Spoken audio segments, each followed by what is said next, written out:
Hello, this is the Lab Safety PowerPoint. This is Lab Safety the Linda way. I did not bother looking for a proper lab safety thing. I just made my own, and then I saw that it could do this, and I don't know, thought it was kind of cool. So here you go. As stated in the welcome and syllabus video, I told you we don't have a typical lab. Our lab is known as a dry lab, so we don't have the same kind of lab safety rules, but I'm covering lab safety rules because this is a lab class and we're supposed to cover lab safety rules. So, chemicals, we don't have them. We don't. But if we did, then I would tell you can't sniff them, you can't play them, you can't throw them, you can't drink them, you're not supposed to do anything with them that you're not told to do with them, and you would dispose of them in the hood. But we don't have the hood. And by the hood, I don't mean the neighborhood. I mean this special area that you put stuff in and it pulls the air away, keeps everything safe. If you ever work around chemicals, if you need to notice a scent, you're supposed to waft the air towards yourself, because if you go, you might burst a vessel. I used to work in a chemistry stockroom.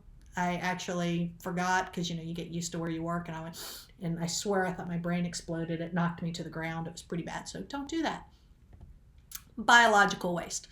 Yeah, we don't have this either because we don't do dissections or anything because we are not certified for that. But if we did do these things, then I would tell you to dispose of it in the hood and in the appropriately marked container that says biological waste.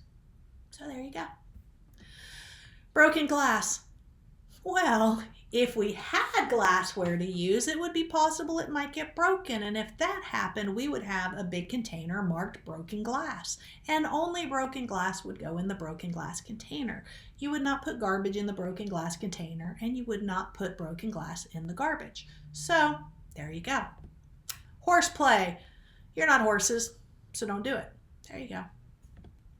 Stay on track. This one applies to us. So when I tell you what to do for lab, just stay on track. Do what you're supposed to do. It's helpful. Of course, at no point can I imagine any of the labs we do possibly hurting you if you didn't stay on track, but it would really annoy me, so just stay on track. Chemical spills. Yeah, we don't have them because we don't have chemicals. We already talked about that at the beginning. But if we did have chemicals and we were worried about chemical spills, then we would have a shower station that you would go under, you'd pull, and it would just, and you would strip off all your clothes because you're trying to make sure you get all the chemicals off of you. There is no modesty in a chemical spill.